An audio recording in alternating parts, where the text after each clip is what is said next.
So today, live review of Blanton's. Blanton's Blanton's original single barrel. Um, and this is a barrel that was dumped on March 4th, 2024, for barrel number 631. So this is again, Bland's is a single barrel product. So all the liquid in this bottle comes from a single barrel, whereas most whiskey that you get is vatted. It is a bunch of barrels vatted together and then bottled. But any single barrel products are a little bit unique because you get the characteristics, the pros and the cons, the unbalances and the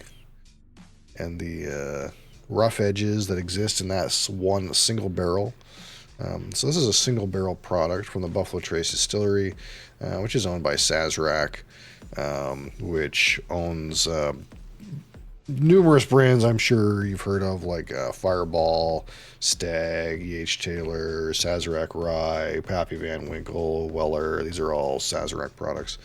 And this is this product in particular is Kentucky Straight Bourbon Whiskey, 46.5% ABV, 93 proof. I believe it is chill filtered, but I'm not 100% sure. I have it written as chill filtered here anyway.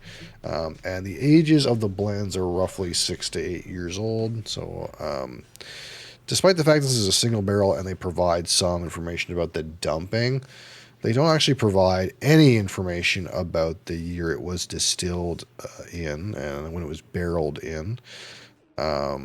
So whiskey, yeah. So we don't actually know how old it is, but roughly these Blantons end up being between 6 and 8 years of age.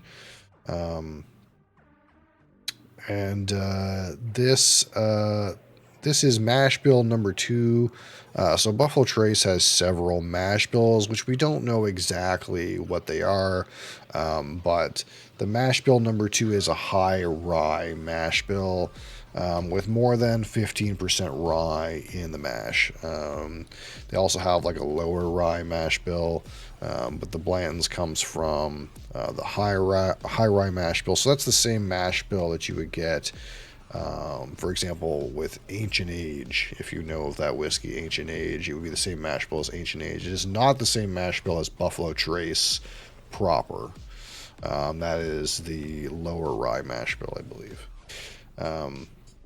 And this is all these Blanton's bottles come from warehouse age. So despite the fact that it looks like this is handwritten warehouse age on here, they all come from warehouse age. It's a metal clad warehouse at Buffalo Trace. So that is the gist of this particular bottle. Again, this is a 2024 dumping. So we're gonna rate this at a 100. 25 for the aroma, 25 for the palate, 25 for finish, 10 for texture, and 15 for my personal experience. And if it matters to you, this horsey has the letter O on it. And that cork is thick and chunky, that's for sure. It's been quite a while since I think we had anything out of this Blanton's. But this Blanton's is this particular barrel for me has been very, very vanilla forward, very vanilla bomb kind of notes here. So we'll see if that's still the case. Where is it produced? This Blanton's is produced at the Buffalo Trace Distillery. That is in Kentucky, of course.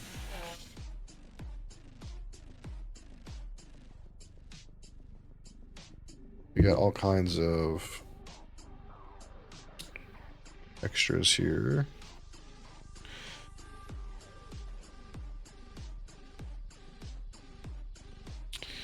And yeah, I was able to acquire this. I actually went out and acquired this. There was a drop. I can't remember when it was. I think it was in October sometime. And there was a drop at one liquor store in our city, and it said there was like 30 bottles, and by the time I got there, and I got there maybe like half an hour after the store opened, there was like 4 bottles left. It also said they had about 10 or 12 of the Blanton's Green, which is like the 40% alcohol one, and that one was sold out when I got there.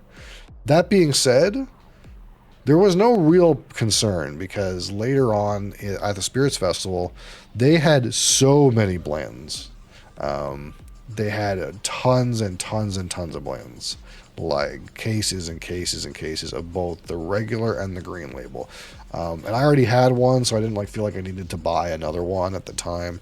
But in that Spirits Festival, I was there on the first day and they had some, and then I was there on the last day, like maybe 1 or 2 hours before the end of the festival, where like there was nothing good left, quote unquote, and they still had cases and cases and cases of Bland's regular and green label. I still didn't buy any then because it's like I already have a Bland. I don't need another Bland. They're fine. Like it's not like, I know it's like sought after in the United States, but to me, I'm just gonna drink it. So it's just bourbon to me.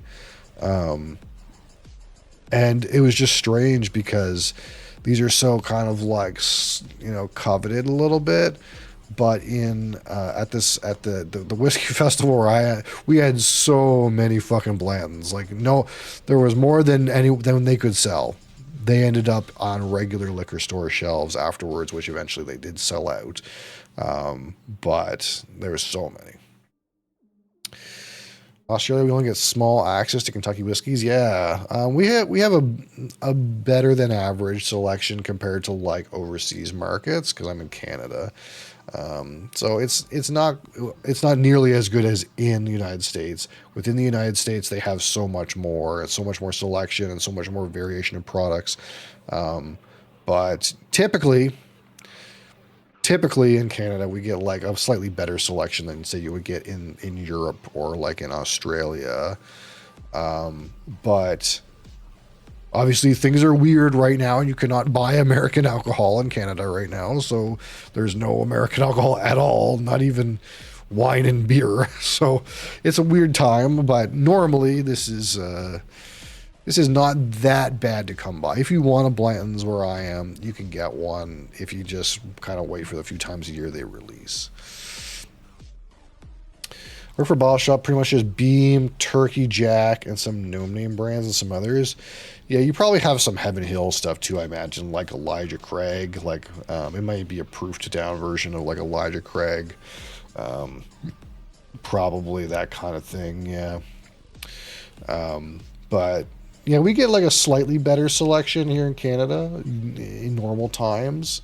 But if you look at the kinds of things they have at any run-of-the-mill store in the United States, it's crazy. They have all kinds of cask strengths and barrel picks and store picks and all kinds of stuff. So, you got plenty of Scotch? Yeah, again, I'm a Scotch enjoyer, so...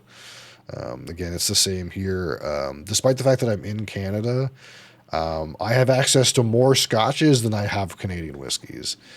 But which letter do you have? This particular bottle is the letter O. I don't know if it's going to be visible on the camera, but yeah, there's a letter O on this particular one. And again, like I was saying, I probably, if I really wanted to get the whole word, I probably could have gone through those cases they had and tried to make a whole blend. But all right, Connor, thanks for popping in. Have a good day at work. But yeah, so yeah. Although to be honest, I think the reason why we have access to more Scotch than we have even Canadian whiskey in Canada is simply just because that. There is so much a variety of Scotch that gets produced, and there really isn't that many distilleries in Canada compared to like Scotch distilleries, right? Like there's just so much Scotch that gets made. We don't have nearly as many Canadian distilleries in the country, I think, is all it is. But yeah, we have all kinds of scotch around here. Good selection for sure. Which is good for me. I love scotch. I love scotch. But today we're talking about Kentucky straight bourbon whiskey.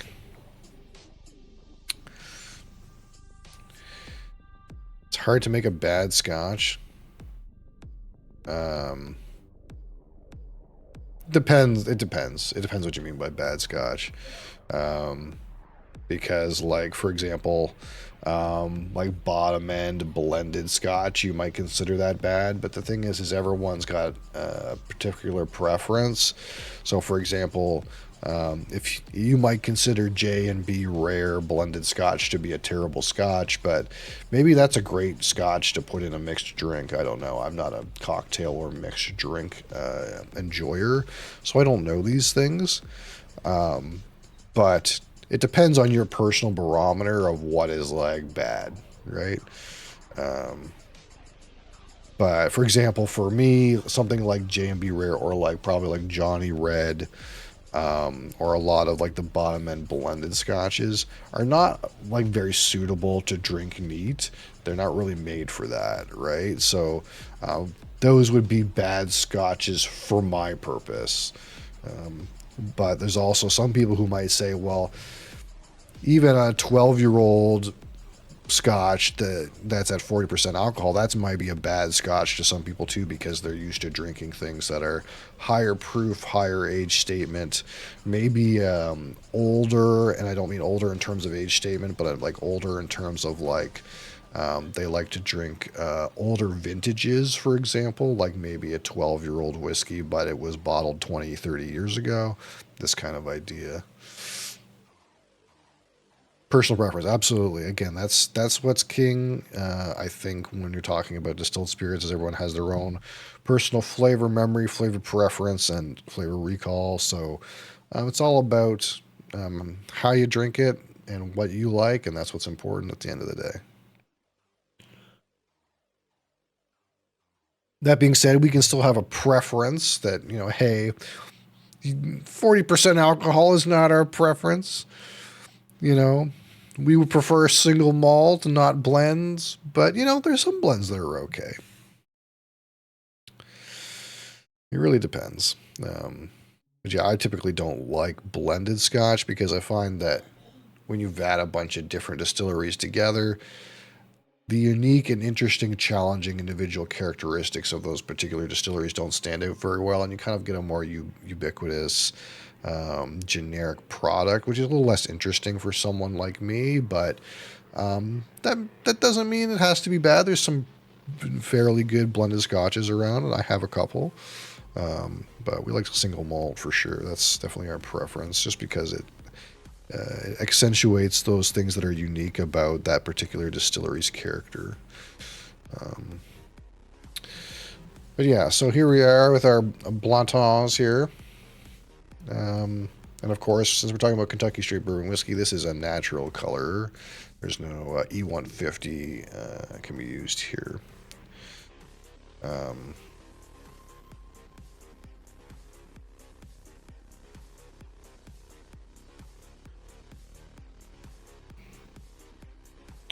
Right off the nose right now, I'm getting a little bit of like kind of a higher rye spice, like maybe slight dill note, a little bit of woody characteristics.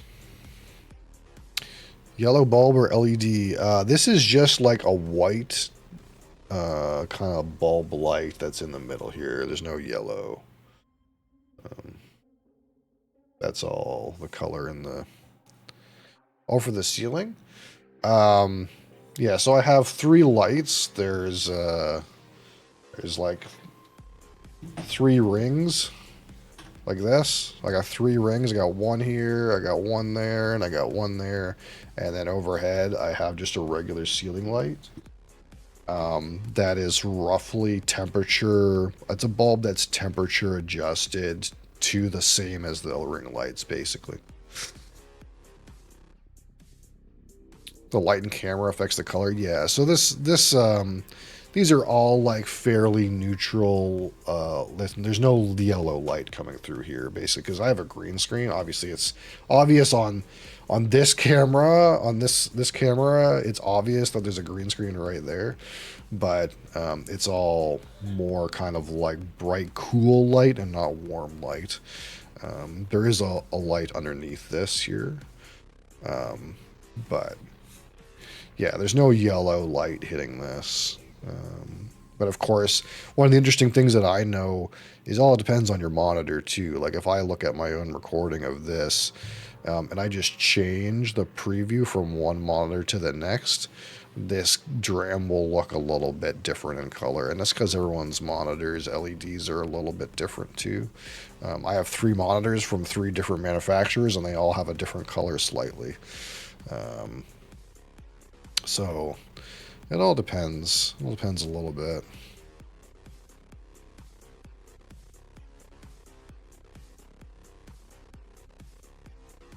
But yeah, I'm getting a little bit of a hit of those kind of like rye characteristics.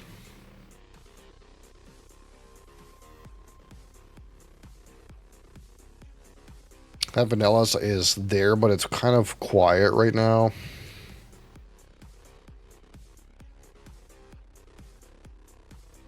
There's a slight woody aspect, and a slight like baking spice. We'll say cinnamon spice kind of aspect to it. Rye characteristic, yeah. So this particular whiskey has at least 15% rye whiskey, or not rye whiskey, but rye grain in the mash bill used to make the whiskey. So rye kind of tends to have some kind of spicier, more herbal, green characteristics, as well as some like licorice type characteristics. So there's definitely some amount of the dram hitting me right now that is kind of like rye forward. These are notes that would come from rye grain. At first, it was kind of hitting me like a little bit kind of dill, like an up higher, like on the spicy kind of spectrum, on like dill, on like a baking spice, but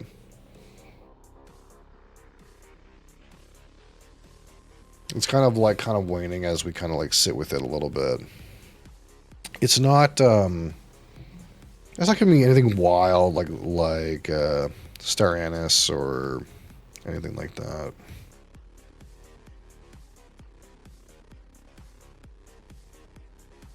The nose is pretty tame. It's kind of like hitting me right now like again, there's a woody aspect, and there's a little bit of corn grain, but not a lot. It's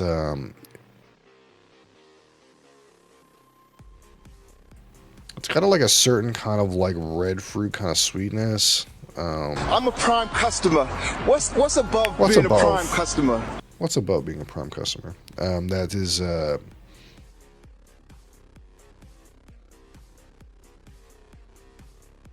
not like super duper easy to describe. It's not like cherry though. It's almost like a red gummy, like a Swedish berry. A red gummy.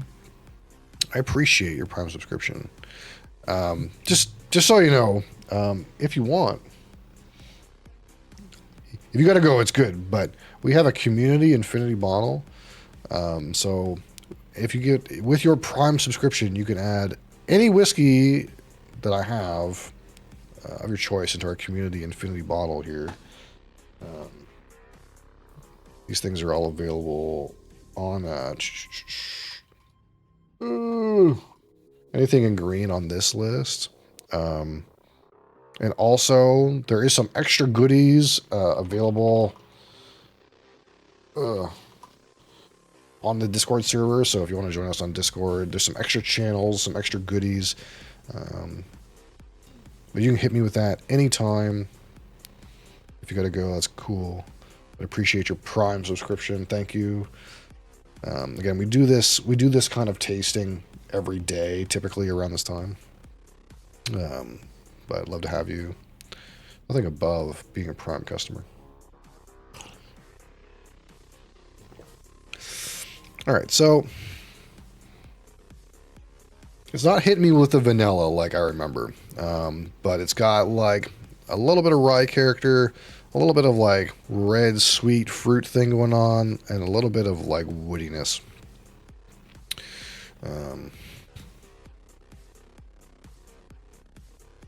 All right, so on the palate, Blanton single barrel 2024 dumping. Cheers.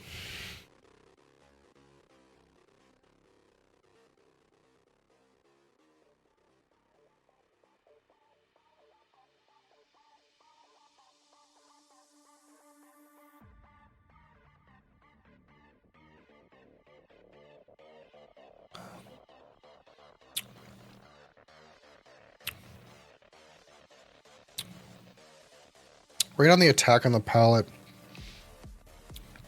A little bit of that kind of like corn grain, corn bread kind of note. You get some of that butteriness from the corn, and then you kind of have a growing woody character that accompanies it. Kind of into the back of the palate.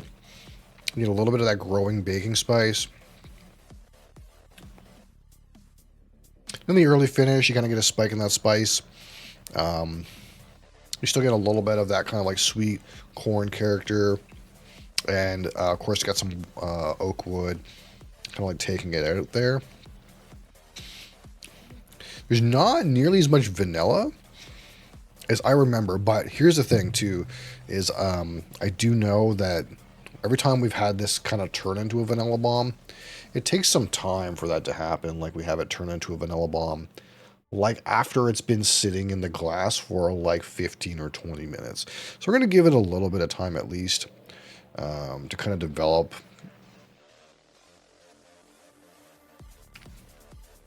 That being said, the expression of flavor is pretty good. There's a couple good, strong flavors. We're not hunting for flavors. Finish is like maybe medium minus in intensity. Could use a little more, but it's not short. The strongest characteristic that's obvious to me right now is kind of like a sweet corn and oakiness. Rather than like the big vanilla characters that I'm expecting from the last time we've had this a particular whiskey. That being said, it's been a while since we've touched this bottle, so it may have had some changes in its development, I suppose.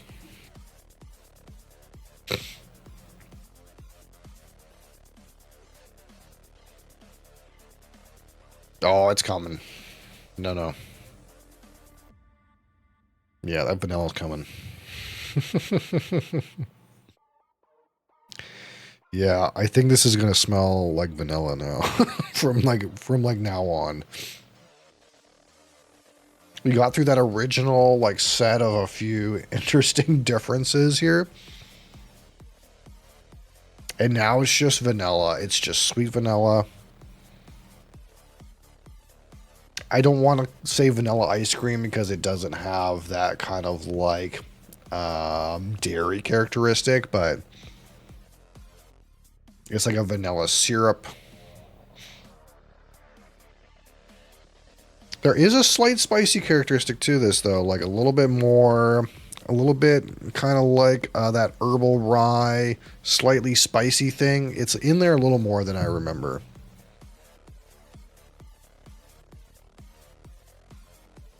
That kind of like a slightly red, kind of like a Swedish berry kind of artificial red fruit flavor's gone. We're mostly in that vanilla, buttery corn.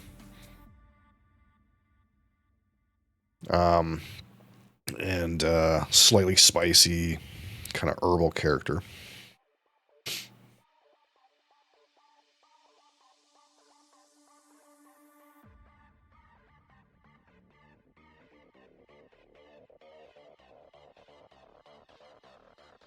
Oh, so heavy. It's so heavy on the vanilla.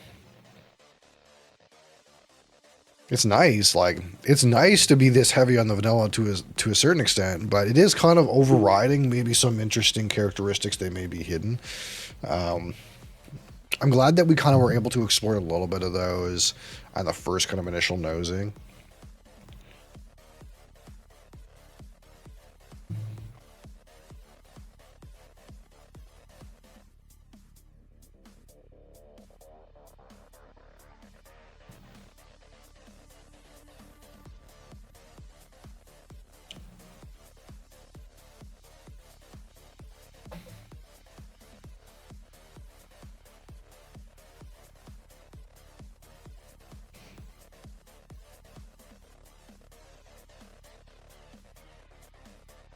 Yeah, the finish starts a little bit of baking spice, spike of oak, that kind of like sweet.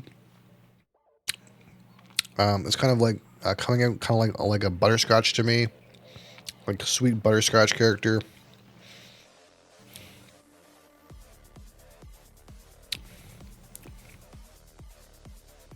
But the oakiness is kind of mostly what lingers.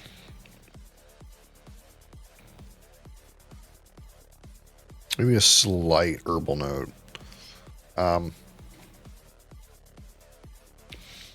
will say the mouthfeel is suffering a little bit for me. It is feeling a little bit like not as thick as I would like on the palate. The actual texture is a little lacking. The flavor is pretty good and intense. But the actual texture of the liquid kind of feels like it could use a little bit of oomph. Of course, it is 46% alcohol, which is not bad, but or 46.5. But it's not, it's not the most raw form. Obviously, they're diluting this from probably somewhere in the 60% ABVs.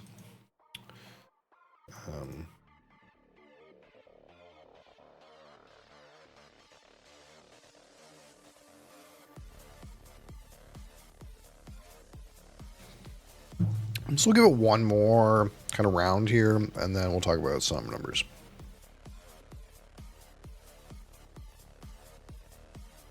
Oh, it's so vanilla. Wowzers. I was almost doubting it for a second. I was sitting here going, well, maybe it developed away. Maybe open air. It's been 3-4 months, No, no. Oh, it is so rich. Man. It's such a strong, rich, vanilla character.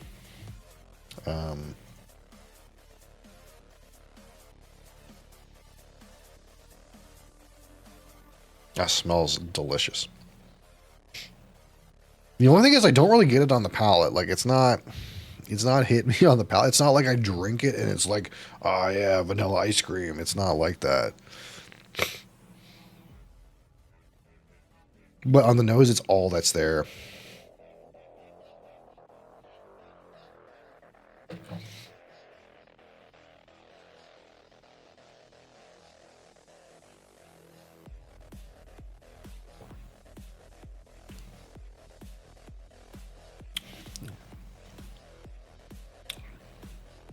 Like I think if I really hunt inside that sweet note, I kind of feel like I get some of that vanilla in that sweet note. In that kind of like slightly butterscotchy sweet note. I feel like I get some of it in there. But it's not like, oh yeah, clearly all the vanillas. It's not like that on the palate. All right, so let's talk about the aroma. At a 25. So initially we had kind of a mix of like rye and herbal spicy characteristics. We had some oakiness. We had some buttery corn kind of character. We got a little bit of like kind of like artificial red fruit. And then that kind of like evolves over time into like just pure vanilla ice cream, vanilla syrup, creamy vanilla note with a slight amount of herbal rye presence. Man, it's really nice actually. The initial notes kind of let you know that there's more than vanilla in this glass, but once you get to this point in its resting stage, it's just all vanilla to me. There's just nothing else there. And there's some merit, like just because, just because we're not experiencing a wide breadth of flavor doesn't necessarily mean that there's some merit in that concentrated vanilla flavor that's quite appetizing, in fact. But that being said, it's not doing a ton of different things. If anything, this makes this bourbon a little bit unique because it has some of those typical, like maybe slightly higher rye characteristics, some like typical bourbon characteristics, and then kind of had a development to be slightly overpowering vanilla, which kind of makes it a little bit unique. But in terms of the wide breadth of notes, the horizontal set of notes it has, it's in within the bourbon territory. And of course, the intensity of the vanilla is like double that of everything else. But those initial aromas were still very detectable at first. That being said, they weren't super overpowering and super intense, but we kind of were able to detect them without too much difficulty. So out of 25, what we call the aroma, to me, there's several strong notes in here, but not like all of them are super strong. We had to pick a little bit at some of them. We're going to go with 18 out of 25 on the aroma.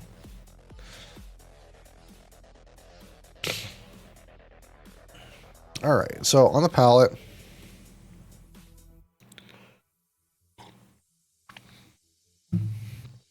again, on the attack, you do get some of that creamy, kind of buttery corn characteristic, some sweet, kind of like vanilla, kind of butterscotchy thing, and a growing oakiness that kind of reaches the back palate with some baking spice.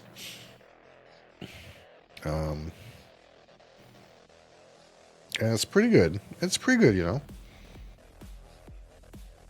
The texture is not the greatest, but that isn't really impacting my enjoyment of the palate.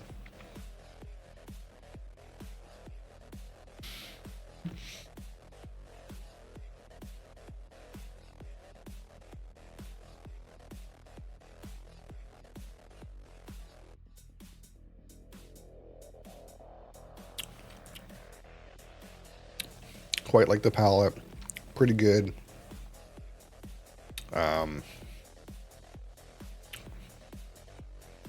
Nothing crazy though. 16.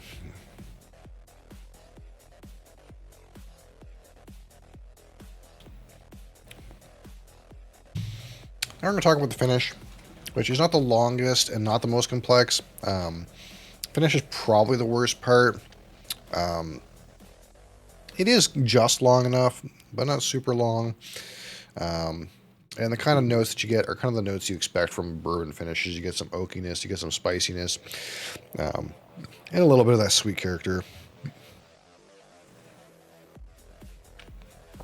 I think there is a twinge of like herbal something on the finish of this one. The rye is putting in its share.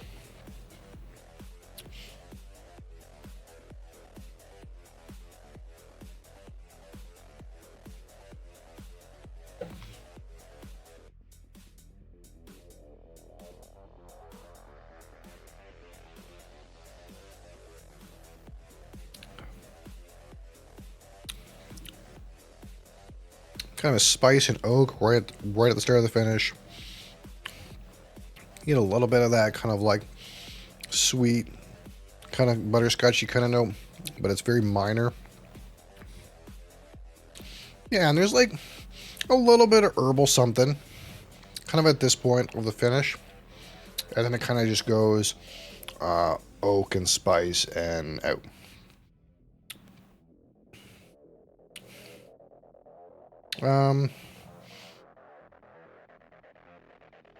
We'll give the finish 16.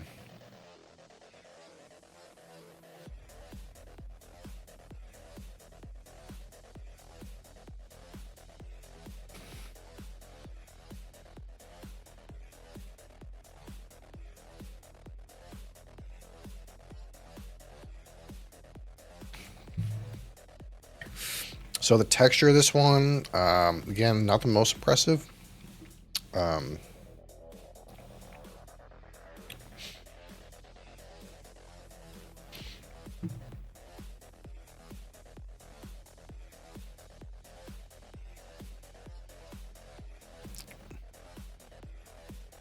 can definitely tell it's a little bit on the thinner side. It's not super thick or anything. It's not really coating the palate in a very like oily or it doesn't kind of hit the palate in a very luscious way or viscous way. It's a little bit on the thinner side.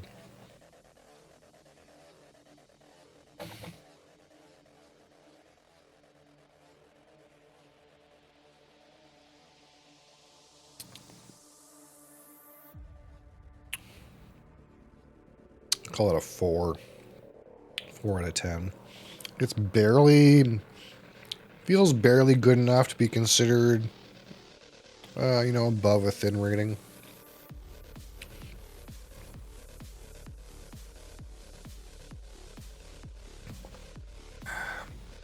So, my personal experience with this, Blanton's original single barrel, I think ultimately it's not bad. It's typical 46.5% ABV whiskey, not whiskey, bourbon. This is kind of like what you expect, I think, roughly from this ABV of bourbon. The one thing that's kind of poking this up a little bit is that kind of weird like transition into full vanilla. That makes it a little bit more interesting than your typical bottle. And that might not really realistically happen with every Blanton's you're going to get. This particular barrel of Blanton's, whatever it is about it, it kind of drinks like your kind of run-of-the-mill 46 roughly ABV bourbon, and then turns on this vanilla thing, which makes it kind of really interesting experience. So we have to rate this particular barrel of Blanton's, not Blanton's as a whole. You might get bottles of Blanton's that are like pretty much run of the mill, the same as what you get out of like Elijah Craig's small batch or, Buffalo Trace regular bottle or whatever. You might get ones that are very similar to that. But this particular barrel, it's got something going for it. It's got a little bit more going for it. Yeah, love you vids. I am the guy you heard it. All right. Thank Cash VR. Thank you. Appreciate your support. So that being said, we have to give it a little bit more. It's not a forgettable bourbon amongst all the bourbons of the world. There may be barrels of Blanton's that are like that, but this particular barrel, it's a little bit different. It's got an interesting thing going on with it. I like that. I like interesting things. So this particular barrel, I'm going to give an 8 out of 15 because it stands out. This vanilla character stands out like no other against every bourbon that I have, even cask strength ones. None of them are hitting this kind of vanilla note. So it is standing out in an interesting way, this particular barrel. That being said, everything else going on here could happen on any kind of, mid-range, not cask strength bourbon. It's doing everything else in that realm is very similar to what you get from those bottles. But there's a unique component for this barrel that is particularly interesting. And that's how we kind of have to judge it. So 18 and 16 and 16 and 4 and 8 is 62. 62. 62 out of 100. It's good. It's a good whiskey. This is a good bourbon. I'm not sure. There's probably Blanton's barrels that exist that get into the great realm. But this particular one is kind of just a high good for me. But still pretty good. It'd be interesting. I maybe next time around, after things stop being weird in Canada with American whiskey, I might buy some more Blantons. Like, because clearly the Blantons are flowing around here when we do eventually get them. So I might buy a couple more Blantons. Maybe like not from the same case, but like try to get a couple different barrels and just see what happens. You know, how much the barrel variation really exists with this particular product. Because I think that would be interesting. I think that'd be an interesting experiment.